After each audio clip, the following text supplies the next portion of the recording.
Kwatro anyos nga bata patay sa sunog sa Sugbo. Si Maris Puyo sa detalye.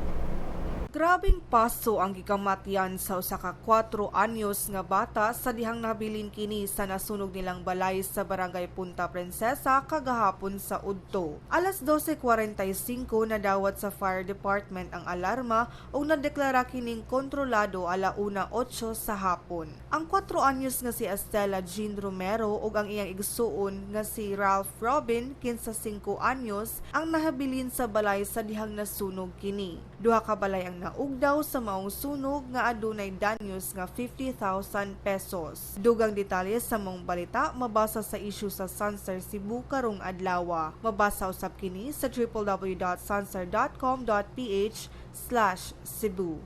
Kini si Maris Puyo para sa Sunstar Pilipinas.